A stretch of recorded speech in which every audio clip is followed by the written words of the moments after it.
Et salut à tous et à toutes, j'espère que vous allez bien. On est parti pour une vidéo sur le front lever, donc comment avoir son front lever pour cet été. Bon attendez, ouais, je vais rentrer le chien, hein, il fait que d'aboyer. Ça va faire v'là le bruit en fait, voilà. Vous êtes content, vous passez sur la télé. En fait je sais pourquoi, ils veulent rentrer. Parce qu'en fait les conseils vont être tellement insane que même les chiens, ils veulent...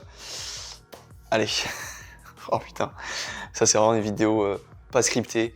Vous allez voir que j'ai pas pris de notes dans la vidéo. J'ai des points clés, mais j'ai pas scripté les trucs. C'est vraiment que du feeling. Parce que ça me fait kiffer, tout simplement. Mon micro. Voilà. Ça, j'ai perdu mon micro-fil. J'ai perdu. Donc j'ai investi. Micro-cravate. Comme ça, je peux être n'importe où. Là, regardez. Je suis là. Et vous m'entendez comme si... ouais, je suis caché. Et en fait, vous m'entendez... bref. Ah, c'est un micro-cravate quoi. Non, je fais une vidéo sur le front. Je peux pas faire des caresses ces vidéos. Bon, on va faire les deux en même temps. Comment avoir son front lever pour cet été? En tout cas, si tu veux un tuto sur les exercices miracles pour l'avoir, c'est pas ici que tu vas les avoir. Là, tu vas vraiment comprendre la mentalité qu'il faut pour atteindre ton front lever. Et tu vas voir que tout ce que je vais te dire ici, ça va pouvoir se retransmettre derrière sur, sur d'autres figures, sur le street. Ça te va? Toi, ne me regarde pas comme ça. Je peux rien faire. Tu veux ton front lever? La vidéo va être séparée en deux parties. On aura une partie sur la théorie. Du coup, là, comme mon petit podcast, j'ai beaucoup parlé. J'ai beaucoup parlé sur des choses importantes. Et en deuxième partie, je pense que je vais aller sur le terrain pour vous montrer quelques exercices vraiment spécifiques. Allez, conseil numéro 1, le plus important, c'est la base de l'entraînement, c'est la spécificité. Oui. Si tu veux du front lever, fais ton front lever. Ça peut paraître bête comme conseil, mais en fait, si tu vois beaucoup de débutants qui ont leur séance front lever, et en fait, quand tu analyses la séance, ils font tout sauf du front lever classique. Ils vont faire plein d'exercices, plein de variantes, en pensant que ça va les aider pour le front, mais en fait, à aucun moment, ils vont faire du front hold, du tense. Ouais, je peux pas travailler sous ces conditions. Donc, je sais ce qu'on va faire. On va changer de dieu parce que là, en fait, c'est des conditions de travail qui sont horribles. Bref, donc je reprends conseil numéro 1. Voilà, vous ne voyez plus. Conseil numéro 1, c'est la spécificité. Faites du front lever, c'est la base. Donc là, je te fais la mise en pratique, donc un peu plus bas. Je prends en contexte que tu as juste une barre pour t'entraîner et que tu as un élastique ou plusieurs, tu peux en avoir plusieurs résistances. Donc déjà, qu'est-ce que le front lever? Comment lancer? Comment on fait le front lever? Le front lever figure de tirage, on utilise les dorsaux, on utilise les pectoraux et tous les muscles qu'on a au niveau des omoplates pour stabiliser l'épaule et les omoplates, justement, toute cette zone-là. Comment avoir un beau front lever? Il faut avoir les bras complètement tendus. On doit avoir une volonté de rétracter les omoplates, donc ça veut dire envoyer nos omoplates vers l'arrière, comme si on voulait les resserrer. Donc vous voyez que le front lever, on n'est pas complètement relâché, on n'est pas non plus complètement rétracté, on est entre les deux. Il faut avoir cette envie de rétracter sans non plus volontairement aller chercher cette rétraction complète. On est entre les deux. Maintenant, on va prendre un principe très important de l'entraînement qui va être le volume. Souviens-toi, la première règle que j'ai donnée dans la vidéo, c'est la spécificité. Pour avoir le front, il faut faire du front. C'est vrai, mais si ton front, tu le fais que 10 secondes dans ta séance et que tu fais que 2 séances, et dans ta semaine, tu n'auras fait que 20 secondes de front. Donc au final, tu n'auras pas du tout fait assez de volume ni d'intensité pour pouvoir progresser. Donc si je te montre deux façons d'avoir du volume dans ta séance, dans ton front, entre guillemets, en t'amusant. Je te montre la première option qui est en fait le hold dégressif. En gros, tu commences avec la variante la plus dure que tu possèdes et tu ramènes au fur et à mesure tes genoux vers toi pour simplifier l'exercice. Je te montre ça? Donc ma variante la plus dure, c'est le full. Donc je vais commencer en full et je vais venir ramener mes genoux au fur et à mesure vers moi. Hop, je monte ça. Donc je commence en full. Voilà, je tiens quelques secondes et progressivement, tu vois que je vais venir ramener, tac, mes genoux vers moi, mes genoux jusqu'à finir complètement et être, entre guillemets, vers l'échec musculaire, proche de l'échec musculaire. On n'est pas obligé d'y aller complètement à chaque fois parce que nerveusement ça te tue, mais tu peux t'arrêter légèrement avant. si tu sens que ça commence à piquer. Mais il faut que tu ailles régulièrement à l'échec pour du coup savoir, entre guillemets, où t'en es, combien de temps tu peux durer. Et si jamais tu peux, tu n'es pas obligé de ramener complètement en tuck, tu peux t'arrêter en advanced tuck, donc ici genou au-dessus des hanches, et retenir le plus longtemps. Voilà. Parce que la différence entre l'advanced tuck et la tuck est assez importante. Il y a une autre option qui est les combos. Combo en front. Je te montre un combo que tu peux faire avec l'advanced tuck. Si tu es en advanced tuck ou en tuck, tu peux faire ce combo. Donc ici je me mets en position, donc je vais me mettre hop, en advanced tuck. Ce que je vais venir faire après, une presse, je vais remonter les jambes. Je reviens en advanced tuck. Je bloque quelques secondes. Ici, je vais venir faire une roulade. J'espère que le micro... Et après, je reviens, hop, en advanced tuck. Voilà. J'ai vraiment fait la wall again, c'est bon. Ça enregistre encore. Comment on peut analyser ce combo? On va dire j'ai fait un advanced tuck, donc une tentative. J'ai fait une presse. J'ai fait donc un repos sur mon front, je retourne en tuck juste après, je fais une deuxième tentative de tuck, je fais une roulade autour de ma barre, je refais une tuck, ça me fait 3 séries de tuck au total. Donc ça c'est pareil, ça te permet de faire beaucoup de volume et en même temps de contracter tes muscles autour de ta zone de ton front pour pouvoir être fort dessus. Vraiment, si tu as la possibilité de faire des combos, fais-en, c'est vraiment incroyable. C'est une super méthode pour progresser rapidement et se faire plaisir dans l'entraînement avec une bonne musique, c'est super cool. Donc le premier conseil, c'est la spécificité. Si tu veux du front, fais du front. Le deuxième conseil, le plus important dans un entraînement, c'est la surcharge progressive. C'est le fait d'augmenter l'intensité et le volume de ces séances au fur et à mesure qu'on en fait. Donc ça peut être semaine après semaine, ça peut être 2 semaines après 2 semaines. Bref, il faut trouver un moyen pour que les séances deviennent de plus en plus compliquées, pour que ton corps s'adapte dans les meilleures conditions, tout simplement. Ensuite, comment faire pour savoir si on a une bonne surcharge progressive? 2 moyens de savoir. On a le travail à l'élastique qui nous permet de savoir la tension, pour pouvoir régler la tension volontairement. Après, ce qui est dur avec l'élastique, c'est qu'il faut trouver un moyen en fait, de visualiser cette progression. Donc soit en changeant d'élastique, soit en mettant moins de résistance volontairement par rapport à si on le met à hauteur, si on le met sous notre fessier.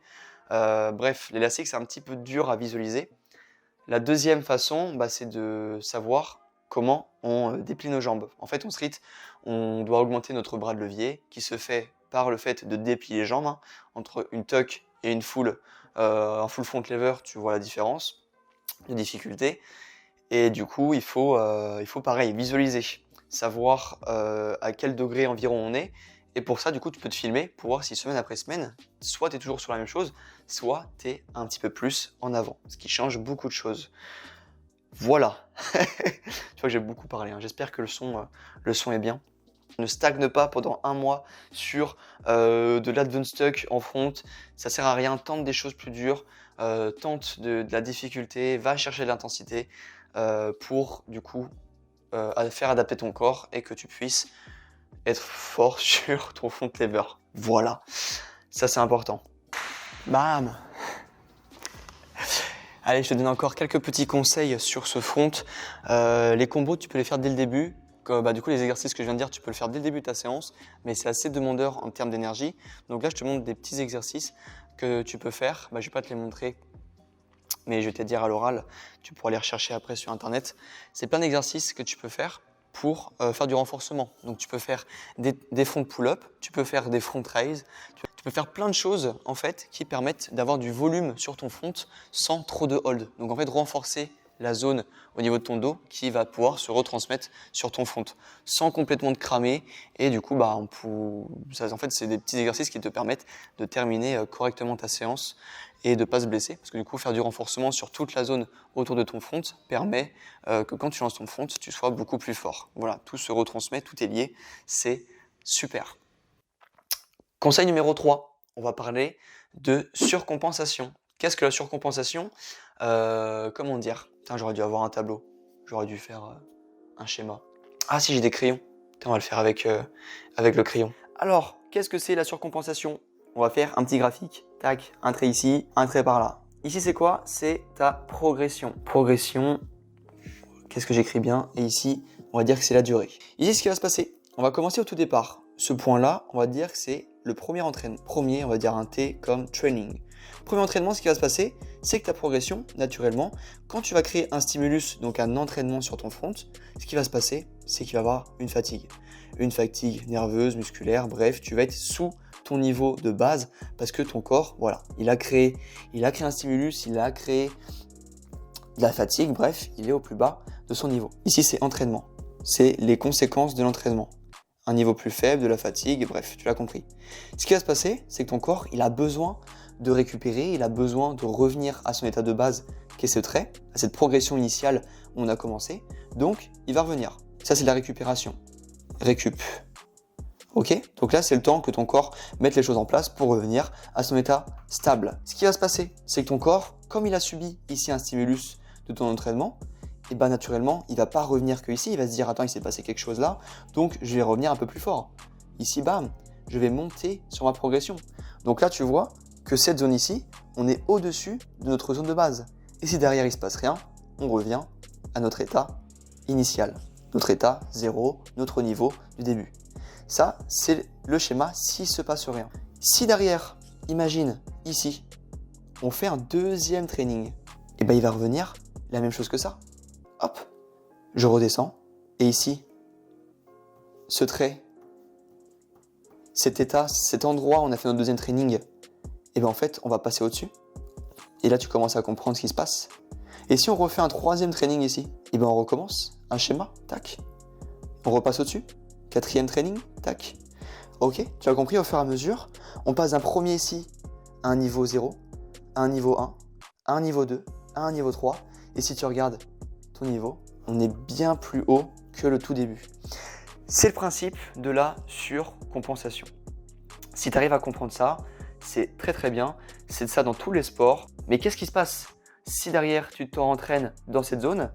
Et bien en fait, tu vas amener de la fatigue. Imagine que tu t'entraînes tous les jours.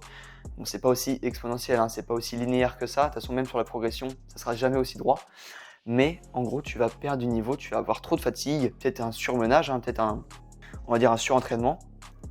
Et à l'inverse, si tu te rentraînes à chaque fois ici et que tu as laissé trop de temps de récupération à ton corps, mais en fait, tu vas évoluer très très lentement.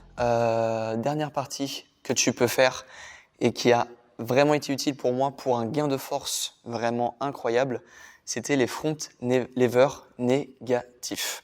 C'est quoi? Je te montre l'exercice puis après je te l'explique. Front lever négatif, je vais venir, hop, partir d'en haut. Donc la jambe tendue complètement et je viens contrôler la descente. Je contrôle, je stabilise et je retiens. En négatif, ou tu peux également dire en excentrique.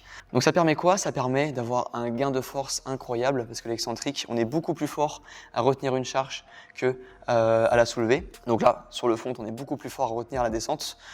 Et ça te permet quoi? Ça te permet de retransmettre cette descente sur ton front hold classique, ce qui est vraiment très utile. Et moi qui m'a beaucoup aidé, je l'ai ressenti énormément.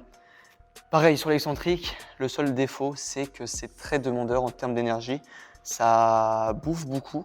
Donc tu peux faire soit en deuxième exercice, soit dès le début si tu es vraiment chaud et que tu as vraiment envie d'avoir des bonnes répétitions. Et si jamais tu peux le faire sur barre haute, donc sur une barre à traction, c'est de vraiment contrôler la descente jusqu'en bas, de vraiment faire l'amplitude complète de ton front. Allez, dernier point ici pour terminer ce côté théorie. Oublie pas qu'on est tous différents. Il y en a qui vont évoluer super rapidement sur le front, d'autres qui vont prendre un peu plus de temps. Donc ne te compare pas aux gens avec qui tu t'entraînes. Profite toi justement d'être... profite du processus, voilà. Apprends à aimer le processus, apprends à comprendre ton corps, à comprendre qu'est-ce qui est le mieux pour toi et qu'est-ce que tu aimes faire. Surtout, faut pas oublier ce côté plaisir sur le front. Voilà, n'oublie pas de tenter de nouvelles choses. Teste énormément et voilà. Si tu respectes tout ce que j'ai dit dans ce début de vidéo, normalement il n'y aura pas trop de soucis à se faire, je te fais confiance là-dessus. Bon courage. J'espère sincèrement que cette vidéo sur le front lever t'a plu. Voilà, donc c'est un tuto entre guillemets que j'ai pas trop retrouvé ailleurs, du moins qui expliquait pas autant de ces choses-là sur l'entraînement. Donc voilà, j'espère que ce petit format t'a plu, que ces informations t'ont plu. T'as vu, je t'ai pas donné plein d'exercices comme ça, un peu lambda, en te disant bah vas-y, à toi de jouer maintenant. J'ai vraiment essayé de t'expliquer et de comprendre comment s'entraîner intelligemment et du coup ce qui va te permettre de progresser à fond jusqu'à cet été en front lever. Voilà, si la vidéo t'a plu, n'hésite pas à la partager à tes proches pour que eux aussi du coup puissent comprendre l'entraînement en street workout. Et si jamais t'es pas abonné, tu sais ce qu'il te reste à faire, abonne-toi à la chaîne et puis tu peux venir me voir sur Instagram, c'est là où je suis le plus actif et que j'essaye de poster 3 réels par jour, 3 réels par semaine qui t'apprend énormément de choses sur le street workout. Voilà, je te dis à la prochaine pour une nouvelle vidéo, c'était Lukatos. C'est vrai que tu m'appelles Lukatos sur YouTube. Il faudrait que je me renomme Lucas. Personne ne m'appelle Lukatos. Let's go.